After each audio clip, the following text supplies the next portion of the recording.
One, start improving today. Two, use these books as evidence that you can achieve whatever the hell you want to achieve.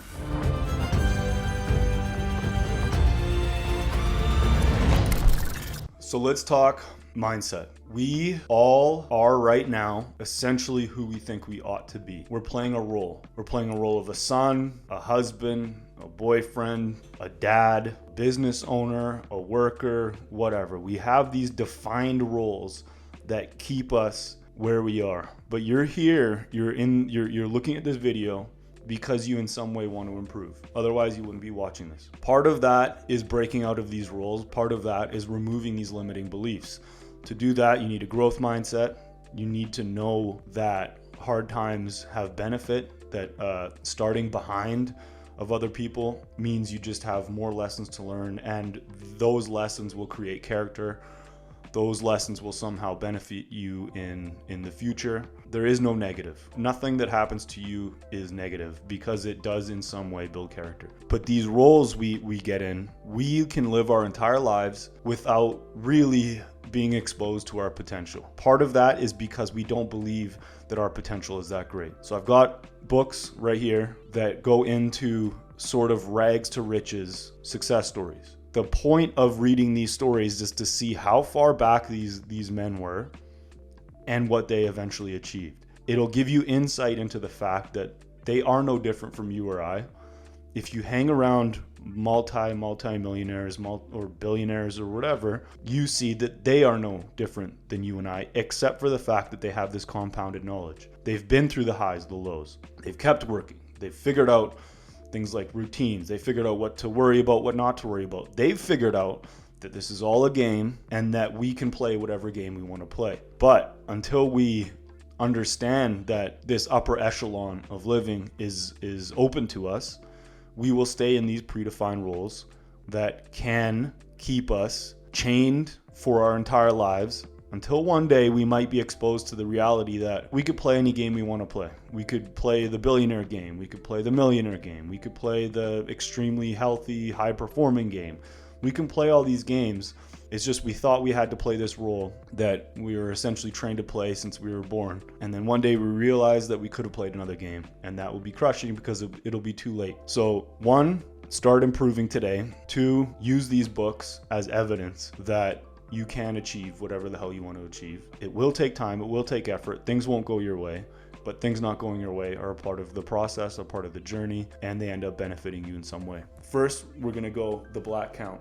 I'm actually in the middle of this book, so I know how the story goes. I did some research on the guy first, but he was essentially, he was a slave, born into slavery. He did have some luck. His dad was, I believe, a count in France. But this is during a time when if you're born black in a country owned by another country, basically like France owned, this is one of the tropical islands, one of the Cayman Islands, I think, where they just extracted resources. That's all it was there for. Kids were working, everyone was working, they weren't getting paid. And he ended up being brought to France, where obviously he wasn't welcome with open arms. He rose to become one of Napoleon's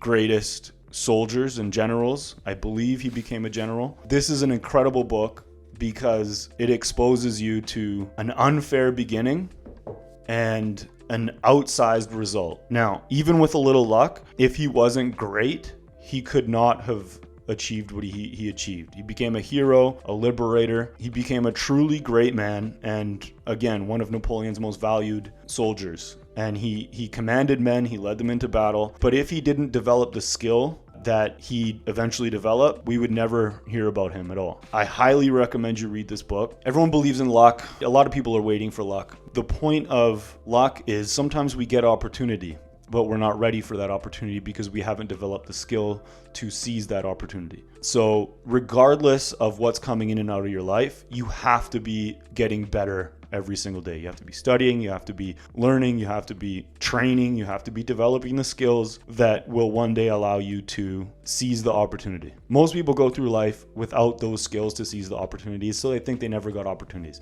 They think they were never lucky, but the reality is they didn't put themselves in situations to get lucky. A book like that just adds to that. Doesn't matter your starting point. If you develop the skills, somehow luck will come into your life and it will create an outsized result from where you started. So The Black Count. Next is about James Cook, Farther Than Any Man. This is a great book because James Cook wasn't necessarily a slave, but he worked in farms owned by other people where you essentially become a farmer and that like or a worker of the land, and that just keeps on going through generations. So generations of his family had been farmers. By farmers, I don't mean they owned the farm, they worked the land, and he wanted something different, he wanted something greater, so he joined the Merchant Marines. Now, the Merchant Marines were, you start at the bottom and you typically stay at the bottom. There were no relationships in his life that would excel his desire for adventure and greatness, but that's what he wanted. And the caveat to this is he rose through the Merchant Marines in a time where people stayed where they were. Class system used to be way more structured than we have it now. Now, there is literally endless possibilities because of the internet, because of information, because of everything we have at our hands right now for people to rise up. Back then, you stayed where you were born. So he goes to the Merchant Marines. He eventually grows to gain control of a ship where you can actually make a lot of money. But he wants adventure. And trade routes in that time were essentially stuck. They were static. You go one place, you go another place, and you keep on trading and you gain wealth that way. You own your own ship eventually and so forth. But that's not what he wanted. He wanted adventure. So he quit the Merchant Marines, joined the Royal Navy, gave up his wealth, started back at the bottom, rose up again to command a ship, and his life was filled with adventure. It's an incredible success story of someone who's not supposed to be where they ended up. Caveat is he was never around his family, obviously, but he got what he wanted in life. He got adventure. He got to explore new lands. He got to meet new people. And that's what fueled him. And again, he ended up in a place where he was not supposed to end up. Both of these first books are during times where you stayed where you were born. You didn't enter into royalty or wealth or power or command if you weren't born there. In James Cook's situation, captains of ships were sons of captains of ships or sons of royalty or sons of whatever. And so he broke through that and became one of the most important adventurers in history. Next is Titan. Titan is John D. Rockefeller. This is one of the greatest books I've ever read. Think what you want about the Rockefellers, obviously. In free economies, or it used to be more of a free economy like America, generational wealth lasts one generation. So they're the one of the few families who have kept their wealth throughout the generations. We look at wealth in North America like, oh, you're born into wealth and you keep it, but that's not how it works. You have to have the skills to maintain and grow that wealth, because wealth in America, in Canada, and well, these are supposed to be free countries that have free markets. It entails risk. So to keep your money, you have to understand risk. To gain money, you have to understand risk. There are risks involved, and most families that acquire wealth lose it within a generation. This is the difference. The Rockefellers, they've kept their money, and I'm sure they've done some horrible things, but it started out with a good man who tithed 10% even when he had nothing. He was absolute poverty. His dad was like a snake oil salesman who had another family. Nothing was expected of him. He had to feed his family at a very young age, 10 or 11, went to work super early, but he was very disciplined. He saw opportunity and seized it, and he maintained that discipline throughout his life. He was very charitable. He helped with bring slaves up from the south to the north. He helped with education. He helped with a lot. The key was that he became the richest man in the world, and he was among the poorest men, poorest kids, poorest families when he started. There was no expectation of any wealth whatsoever. He came at a great time because He was in the oil business, and as soon as Henry Ford started making the Model T, oil began being used for cars, and then it exploded. It was just used for lanterns and so forth, and that would have been a dying industry because light bulbs came, but cars came. And so he was able to seize that opportunity and become one of the richest men in the world. But he was extremely poor. So if you live in a free country with a free market, I know they're quote unquote free markets now, but I'd love to bring back like truly free markets. But if you live in a country with a free quote unquote market, there is no limitation to what you can achieve. Skill outweighs birthright. A guy who owns a company is not going to hire his son if you do a much better job, especially if you do a better job at lower price. Like his son might think he has a birthright. He might want more money, or the friend of a friend might want more money, or whatever. That's the whole argument of women earn less. If women earn less, everyone would employ women, because if they could do the job essentially just as good as a man, but they earn less, then you'd hire a woman. It's a flawed argument that has been torn to bits, but the reality is, if you do a great job, you are going to get hired. Skill outweighs anything else. So John D. Rockefeller is a great example of that. The Fish Who Ate the Whale. That's one of my favorite books. He's a Russian immigrant, a Jewish Russian immigrant. Back then, bananas were one of the biggest imports in America. Banana companies essentially own countries, the countries where they had their crops. They essentially own those countries. And he started selling the bananas that other people tossed out. And he eventually came to control the largest banana company in the world. That's essentially like controlling the largest oil company in the world when cars started. It's an incredible story of a guy who came from Russia, who had nothing, who ended up becoming one of the most powerful men in America. It's one of my favorite books. It's highly entertaining, but again, insight into the fact that it doesn't matter where you come from. If you live in a free country, with a free market especially, free country. By free country, I mean free market, where if you have a service or a good that is better than your competition's, you're going to defeat your competition no matter what resources they have. And he had no resources. The companies he was going against were the biggest lobbyists in America. They owned other countries, essentially. They had slave labor, essentially. They had militaries behind them so they can go in and take these countries. And he ended up starting with a little cart and developed one of the biggest companies in the world. Wild story. Next is a different one. Everyone thinks Napoleon maybe started rich or whatever, but Napoleon, I like the rise of Napoleon Bonaparte. I don't love hearing about the fall. As soon as I get to the fall, it's all pretty much standard. When you read a book about the rise and the fall always happens for the same reason. You just get lazy. You lose the values that you had at first, but Napoleon was born into Corsica, which was taken over by France. He became the emperor of the country that took his country over. Think about that. Old example, but that would be like an American becoming the king of England when America was settled by England or Canada or whatever.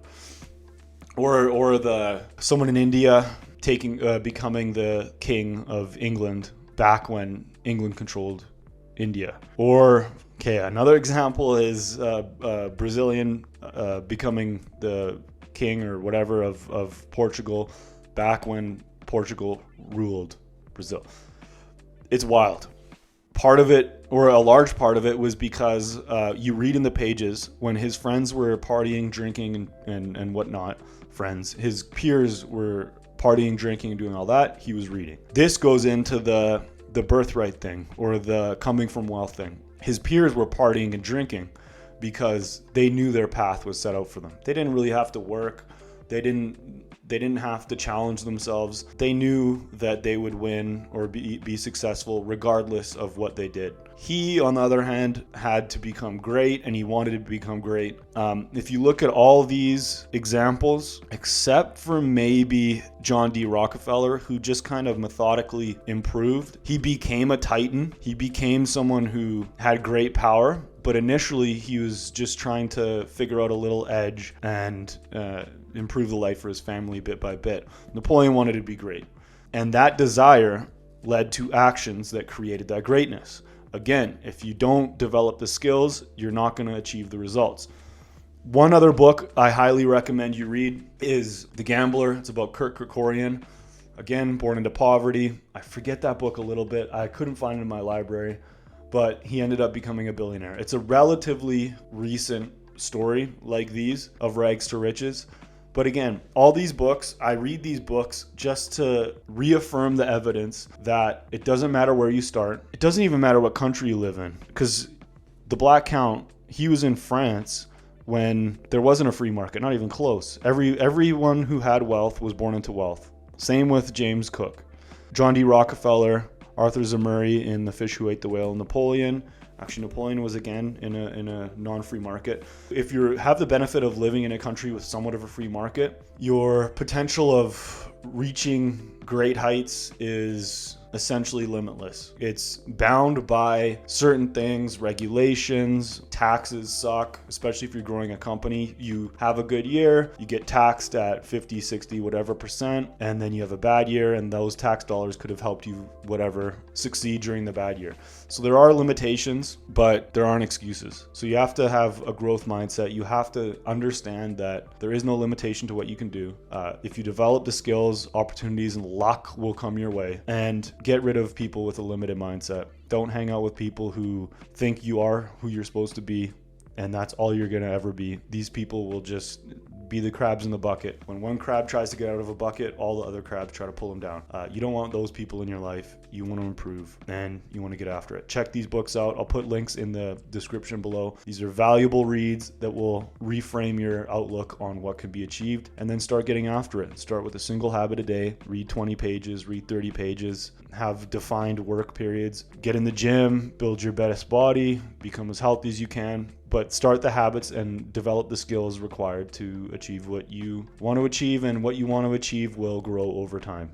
Those limitations that you first have, they'll expand. And then instead of wanting to make $1 million, you want 10, 100, whatever. Easy example. Click those links, read those books. I'll talk to you soon.